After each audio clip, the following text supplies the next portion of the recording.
അവൻ വഴികളെ ഞാൻ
എഫേസ്യർ 5:16 ഇത് ദുഷ്കാലമാകയാൽ സമയം തക്കത്തിൽ ഉപയോഗിച്ചുകൊള്ളുവിൻ.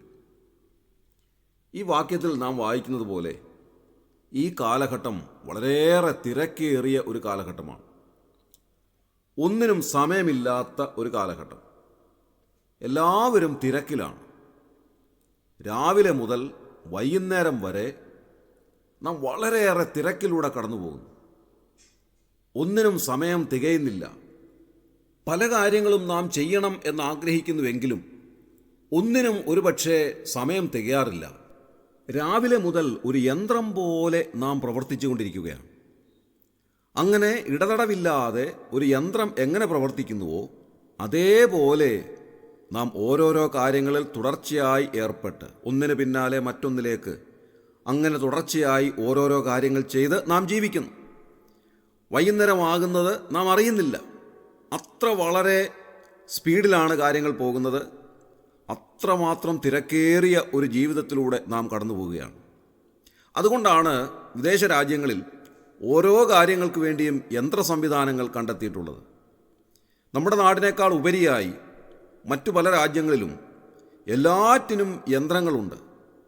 രാവിലെ എഴുന്നേറ്റ് പല്ല് തേക്കുന്നതായ ആ ബ്രഷ് വരെ യന്ത്ര സജ്ജീകരണമാണ്. ഒരു ബാറ്ററിയുടെ സഹായത്താൽ പ്രവർത്തിക്കുന്ന ടൂത്ത് ബ്രഷ്, അത് വെറുതെ നാം ഇങ്ങനെ പല്ലിന് സമീപത്ത് പിടിച്ചു കൊടുത്താൽ മതി. അത് തിരിഞ്ഞും മറിഞ്ഞും പല്ലിൻ്റെ എല്ലാ വശങ്ങളും വളരെ ഭംഗിയായി കൃത്യമായി ക്ലീൻ ചെയ്യുന്നതായ ഒരു യന്ത്ര സംവിധാനം. അതിനുശേഷം ഒരു ചായ കുടിക്കണമെങ്കിൽ ഒരു മെഷീൻ്റെ അടുക്കൽ ചെല്ലുക, ഒരു ബട്ടൺ ഇടുക, ഉടൻ തന്നെ ചായ റെഡിയാണ്. അത് കഴിയുമ്പോൾ മുറിയൊന്ന് തൂക്കണമെന്നുണ്ടെങ്കിൽ ചൂലെടുത്ത് തൂക്കേണ്ടുന്ന ആവശ്യമില്ല. അതിനുവേണ്ടിയുള്ളതായ ഒരു ബോർഡ് പോലെയുള്ള യന്ത്ര സംവിധാനമുണ്ട്. അത് ഓണാക്കി കൊടുത്താൽ ഈ മുറിയിലൂടെ അത് സാവധാനം ഓടി നടക്കും. ഓടി നടന്ന് ആ പൊടിയെല്ലാം വലിച്ചെടുത്ത് റൂം വളരെ ക്ലീനാക്കി അതിൻ്റെ ജോലി കഴിഞ്ഞ് അതൊരു ഭാഗത്ത് മാറിയിരിക്കും. രാവിലെ എഴുന്നേറ്റതല്ലേ, ശരീരമൊക്കെ ഒന്ന് മസാജ് ചെയ്യണമെങ്കിൽ അതിനും സംവിധാനമുണ്ട്. ഒരു പ്രത്യേകമായ കസേരയിൽ ഇരുന്ന് കൊടുത്താൽ മതി. ചാരി ഇരുന്ന് കഴിഞ്ഞാൽ ഉടൻ തന്നെ ആ യന്ത്രം പ്രവർത്തിക്കുകയായി. കാല് മുതൽ തല വരെ വളരെ കൃത്യമായി മസാജ് ചെയ്യുന്ന ഒരു യന്ത്ര സംവിധാനം. അതിൽ നാം ഇരുന്ന് കൊടുത്താൽ മതി. നമ്മുടെ പുറത്ത് ഇടിക്കുകയും നമ്മുടെ തലയിൽ തിരുമുകയും കാലിൽ തടവുകയും ഒക്കെ ചെയ്ത് ഒരു 3-4 മിനിറ്റ് കൊണ്ട് നമ്മെ വളരെ കൃത്യമായി മസാജ് ചെയ്ത് നമ്മളെ വളരെ സന്തോഷത്തോടെ ആരോഗ്യത്തോടെ ഇറക്കി വിടുന്ന ഒരു നല്ല യന്ത്ര സംവിധാനമുണ്ട്. ഇനി അത് കഴിഞ്ഞിട്ട് കുറച്ച് സമയം ഒന്ന് ഓടണമെന്നുണ്ടെങ്കിൽ വെളിയിലിറങ്ങേണ്ടുന്ന ആവശ്യമില്ല. മുറിക്കുള്ളിൽ വെച്ചിരിക്കുന്ന ഒരു ട്രെഡ്മില്ലുണ്ട്.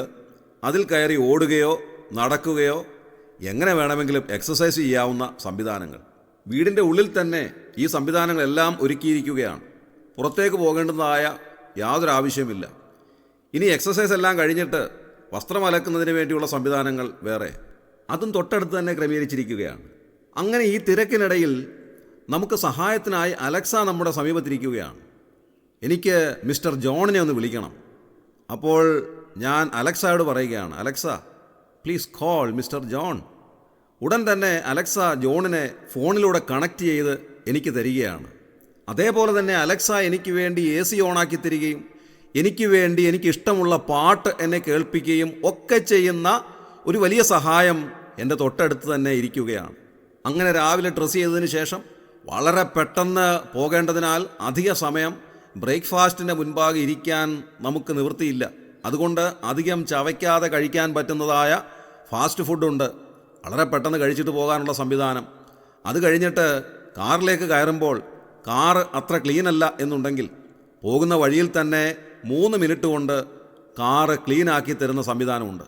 അതിന് നാം കാറിൽ നിന്ന് ഇറങ്ങേണ്ടുന്ന ആവശ്യമില്ല. അതിൻ്റെ ഉള്ളിൽ തന്നെ ഇരുന്നാൽ മതി. ഒരു പ്രത്യേകമായ പ്ലാറ്റ്ഫോമിലേക്ക് കാറ് കയറ്റിയതിന് ശേഷം അതിനുള്ളിൽ നാം അനങ്ങാതെ ഇരുന്നാൽ മതി. അപ്പോൾ കാർ തനിയെ മുൻപോട്ട് നീങ്ങുന്നു.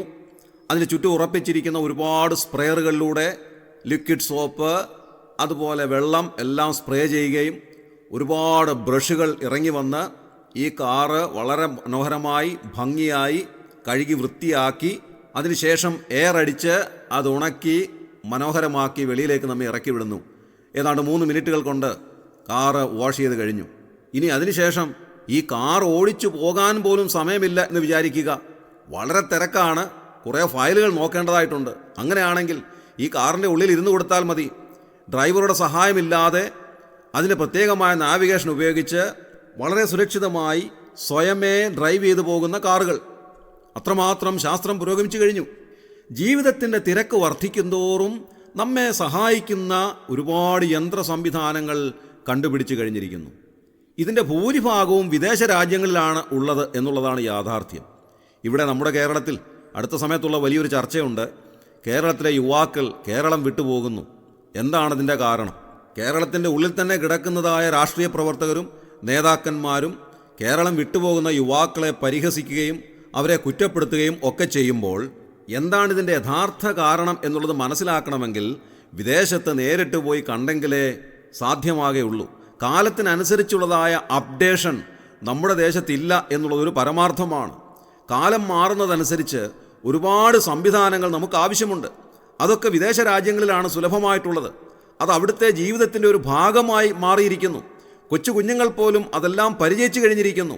എന്നാൽ നമ്മുടെ നാട്ടിലേക്ക് ഇപ്പോഴും പല കാര്യങ്ങളും എത്തിച്ചേർന്നിട്ടില്ല എന്നുള്ളത് നമ്മുടെ വലിയൊരു ഡ്രോബാക്കാണ്. അത് സമ്മതിക്കുവാൻ ഇവിടെയുള്ള രാഷ്ട്രീയക്കാർക്കോ ഇവിടെയുള്ള നേതാക്കന്മാർക്കോ സാധിക്കുന്നില്ല. അവർ ഈ കേരളത്തിൻ്റെ ഉള്ളിൽ തന്നെ കിടന്നിട്ട് പറയുകയാണ്, ഇത് സ്വർഗമാണ്, ഇവിടെയാണ് എല്ലാ കാര്യങ്ങളും ഉള്ളത്, ഇവിടെ താമസിച്ചാൽ മതി, ഇവിടെ നിന്ന് വിദേശത്ത് പോകേണ്ടെന്ന് ആവശ്യമില്ല, ഇവിടെ എല്ലാ സംവിധാനങ്ങളുമുണ്ട് എന്നൊക്കെ പറയുമ്പോൾ ഈ സംവിധാനങ്ങൾ എന്തൊക്കെയാണെന്ന് കണ്ടിട്ടില്ലാത്തവരും അറിഞ്ഞിട്ടില്ലാത്തവരും മാത്രമാണ് അങ്ങനെ പറയുന്നത്. മറ്റ് രാജ്യങ്ങളിൽ പോയിട്ടുള്ളവർക്കറിയാം നാം എത്രമാത്രം പിന്നിലാണ്, നാം എത്രമാത്രം ദൂരം ഇനി മുൻപോട്ട് പോകേണ്ടതായിട്ടുണ്ട്. വിദ്യാഭ്യാസ മേഖല തന്നെ എത്രമാത്രം അധപ്പതിച്ചു പോയിരിക്കുന്നു.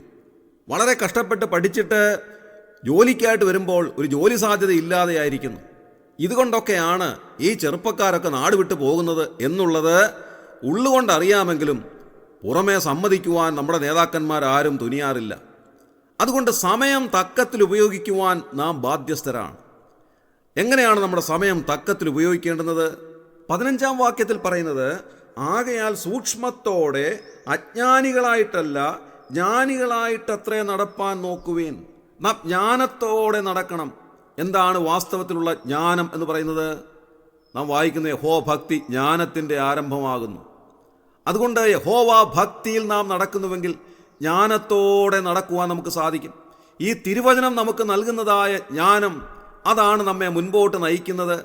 നമ്മുടെ ജീവിത പന്ഥാവ് എങ്ങനെ ആയിരിക്കണം എന്നുള്ളതിനെ സംബന്ധിച്ച് വ്യക്തമായ അറിവ് നമുക്ക് നൽകുന്നത് ഈ തിരുവെഴുത്താണ്. ഈ തിരുവെഴുത്ത് നമുക്ക് കാണിച്ചു തരുന്നതായ പാതയിലൂടെ ജ്ഞാനത്തോടെ മുൻപോട്ട് നടക്കുന്നുവെങ്കിൽ തീർച്ചയായും നമ്മുടെ ജീവിതം വിജയത്തിലേക്ക് പോകും എന്നുള്ള കാര്യത്തിൽ സംശയമില്ല. തിരുവെഴുത്ത് ഇങ്ങനെ പറയുകയാണ്, ഞാൻ നിന്നെ ഉപദേശിച്ച് നടക്കേണ്ടുന്ന വഴി നിനക്ക് കാണിച്ചു തരും, ഞാൻ നിന്റെ മേൽ ദൃഷ്ടി വെച്ച് നിനക്ക് ആലോചന പറഞ്ഞു തരും. അതുകൊണ്ട് തിരുവെഴുത്ത് നമുക്ക് കാണിച്ചു തരുന്നതായ പാതയിലൂടെ ജ്ഞാനത്തോടെ മുൻപോട്ട് നടക്കുവാൻ നമുക്ക് സാധിക്കണം. 17-ാമത്തെ വാക്യത്തിൽ പറയുന്നത്, ബുദ്ധിഹീനരാകാതെ കർത്താവിൻ്റെ ഇഷ്ടം ഇന്നതെന്ന് ഗ്രഹിച്ചുകൊള്ളുവീൻ എന്നാണ്. കർത്താവിൻ്റെ ഇഷ്ടം ഗ്രഹിച്ച് മുൻപോട്ട് ജീവിക്കുവാൻ നമുക്ക് സാധിക്കണം. നമ്മുടെ ഇഷ്ടമല്ല, നമ്മുടെ ഹിതമല്ല, കർത്താവിൻ്റെ ഹിതം നമ്മുടെ ജീവിതത്തിൽ നിറവേറുവാൻ ഇടയായിത്തീരണം. നമ്മുടെ ഓരോരുത്തരുടെയും ജീവിതത്തെ സംബന്ധിച്ച് കർത്താവിന് വ്യക്തമായ ഹിതങ്ങളുണ്ട്. ആ ഹിതമനുസരിച്ച് നാം മുൻപോട്ട് ജീവിക്കണം. നമ്മുടെ സ്വന്തം ഇഷ്ടങ്ങൾക്കനുസരണമായി നാം മുൻപോട്ട് പോകുമ്പോഴാണ് ജീവിതം പരാജയപ്പെട്ടു പോകുന്നത്. നാം തനിയെ തീരുമാനങ്ങളെടുത്ത് നമ്മുടെ ജീവിതത്തെ മുൻപോട്ട് നയിക്കുമ്പോഴാണ് അടിക്കടി നാം പരാജയങ്ങളെ നേരിടുന്നത്. എന്നാൽ ദൈവം നമുക്ക് കാണിച്ചു തരുന്നതായ പാതയിലൂടെ, ദൈവം നമ്മെ ഉപദേശിക്കുന്ന വഴിയിലൂടെ, ദൈവവചനം നമുക്ക് മാർഗദീപമായി നമ്മുടെ മുൻപാകെ പോകുമ്പോൾ നാം അനുഗ്രഹത്തിലേക്ക് നടന്നെടുക്കുന്നു. നമ്മുടെ ജീവിതത്തിലെ പരാജയങ്ങൾക്ക് പകരം വിജയകരമായ ഒരു ജീവിതം നയിക്കുവാൻ നമുക്ക് സാധിക്കുന്നു. അതുകൊണ്ട് ദൈവവചനം നമുക്ക് മാതൃക കാണിക്കട്ടെ. നാം സങ്കീർത്തനത്തിൽ വായിക്കുന്നത് പോലെ, നിന്റെ വചനം എൻ്റെ കാലിന് ദീപവും എൻ്റെ പാതയ്ക്ക് പ്രകാശവുമാകുന്നു. ഇന്നത്തെ ദിവസം ഈ വചനം ധ്യാനിക്കുന്നതിലൂടെ ദൈവം നമുക്ക് കാണിച്ചു തരുന്നതായ പാതയിലൂടെ നമുക്ക് മുൻപോട്ട് പോകാം. സമയത്തെ ഒട്ടും നഷ്ടമാക്കാതെ തക്ക സമയം ഉപയോഗിച്ചുകൊണ്ട് ദൈവവചനത്തിൻ്റെ അടിസ്ഥാനത്തിൽ മുൻപോട്ട് ജീവിക്കുന്നുവെങ്കിൽ ഇന്നത്തെ ദിവസം ദൈവം നമ്മെ സഹായിക്കും, അനുഗ്രഹിക്കും എന്നുള്ള കാര്യത്തിൽ യാതൊരുവിധ സംശയവുമില്ല. നമ്മുടെ സ്വന്തം ഇഷ്ടങ്ങളെല്ലാം മാറ്റിവെച്ചിട്ട് ദൈവവചനം നമ്മോട് ആവശ്യപ്പെടുന്നതായ കാര്യങ്ങൾ ചെയ്യുവാൻ, ദൈവഹിതം നമ്മുടെ ജീവിതത്തിൽ നിറവേറുവാൻ ഇടയായിത്തീരണം. നമ്മുടെ ഇഷ്ടങ്ങൾക്കുപരിയായി ദൈവത്തിൻ്റെ ഇഷ്ടത്തിന് നമ്മുടെ ജീവിതത്തിൽ സ്ഥാനം കൊടുക്കണം. അപ്പോഴാണ് ജീവിതം വിജയത്തിലേക്ക് നീങ്ങുന്നത്. നാം രാവിലെ കേട്ടതായ പാട്ടിൽ നാം പാടിയതുപോലെ, എൻ്റെ ആയുസ്സിൻ ദിനമൊക്കെയും തൻ്റെ നാമമഹത്വത്തിനായി ഒരു കൈത്തിരി പോലെ കത്തിയെരിഞ്ഞ് ഞാൻ തിരുമാർവിൽ മറഞ്ഞിടും. നമ്മുടെ കണ്ണുകളെ അടയ്ക്കാം, പ്രാർത്ഥിക്കാം. ക്രിസ്തുയേശുവിലൂടെ അതിവാത്സല്യമായി ഞങ്ങളെ സ്നേഹിക്കുന്ന സ്വർഗീയ പിതാവായ നല്ല ദൈവമേ, അനുഗ്രഹകരമായ ദിവസത്തിനായി ഞങ്ങൾ നന്ദിയോടെ സ്തോത്രം ചെയ്യും. കർത്താവെ, ഞങ്ങളുടെ സമയത്തെ തക്കത്തിൽ ഉപയോഗിക്കുവാൻ ഞങ്ങളെ സഹായിക്കണമേ. വളരെ ചുരുങ്ങിയതായ ആയുസ്സാണ് ഞങ്ങൾക്കുള്ളതെന്ന് തിരുവെഴുത്ത് ഞങ്ങളെ ഉപദേശിക്കുന്നു. ഏത് മനുഷ്യന് ഉറച്ചു നിന്നാലും ഒരു ശ്വാസം അത്രയാകുന്നു എന്ന് അവിടുത്തെ വചനം ഞങ്ങളെ ഓർമ്മിപ്പിക്കുന്നതിനായി ഞങ്ങൾ നന്ദിയോടെ സ്തോത്രം ചെയ്യും.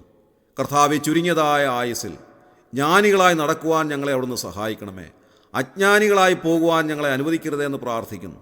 ഞങ്ങൾക്ക് ലഭിക്കുന്നതായ സമയത്തെ തക്കത്തിൽ ഉപയോഗിക്കുവാൻ ഞങ്ങളെ അവിടുന്ന് ഇടയാക്കണമേ. കർത്താവെ, പലപ്പോഴും ഞങ്ങൾ വൃഥാവിൽ ഞങ്ങളുടെ സമയം കളയുന്നവരായിട്ടുണ്ട്. വൃഥാവിലുള്ള കാര്യങ്ങളുടെ പിന്നാലെ പോയിട്ട് ഞങ്ങളുടെ ജീവിതത്തിൻ്റെ വിലപ്പെട്ട സമയങ്ങളെ പലപ്പോഴും ഞങ്ങൾ നഷ്ടമാക്കിയിട്ടുണ്ട്. എന്നാൽ കർത്താവെ, അവിടുത്തെ ഇഷ്ടം എന്താണെന്ന് ഗ്രഹിച്ചുകൊണ്ട് അവിടുത്തെ വചനത്തിൻ്റെ അടിസ്ഥാനത്തിൽ ഞങ്ങളുടെ ജീവിതത്തെ മുൻപോട്ട് നയിക്കുവാൻ, അവിടുത്തെ ഹിതമനുസരിച്ച് ഞങ്ങളുടെ ജീവിതത്തെ മുൻപോട്ട് നയിക്കുവാൻ ഞങ്ങളെ സഹായിക്കണമേ എന്ന് പ്രാർത്ഥിക്കുന്നു. ഇന്നത്തെ ദിവസം ഞങ്ങളെ സഹായിക്കണമേ. ഞങ്ങൾ പോകേണ്ടതായ പാത ഞങ്ങൾക്ക് കാണിച്ചു തരണമേ. കർത്താവെ, ഞങ്ങൾ എന്ത് ചെയ്യണമെന്നും എവിടെ ആയിരിക്കണമെന്നും എങ്ങനെ ജീവിക്കണമെന്നും എല്ലാം അവിടുന്ന് ഞങ്ങൾക്ക് കാണിച്ചു തരണമേ. അതിനനുസരണമായി ജീവിപ്പാൻ ഞങ്ങളെ ഇടയാക്കണമേ. ഞങ്ങളുടെ ജീവിതത്തിൽ നേരിടുന്ന എല്ലാ പ്രതിസന്ധികളെയും തരണം ചെയ്ത് മുൻപോട്ട് പോകുവാനുള്ള ദൈവകൃപ ഞങ്ങൾക്ക് ധാരാളമായി നൽകി ഞങ്ങളെ സഹായിക്കണമേ. ഈ ശുശ്രൂഷയിൽ സംബന്ധിച്ച എല്ലാവരെയും ഒന്ന് അനുഗ്രഹിച്ചാട്ടെ. ഇന്നത്തെ ദിവസം അനുഗ്രഹത്തോടെ ജീവിപ്പാൻ അവരെ ഇടയാക്കണമേ. ഞങ്ങളുടെ പ്രാർത്ഥന കേട്ടതിനായി സ്തോത്രം. ഞങ്ങളുടെ കർത്താവിൻ്റെ രക്ഷിതാവുമായ യേശു ക്രിസ്തുവിൻ്റെ ധന്യമായ നാമത്തിൽ തന്നെ. ആമേൻ.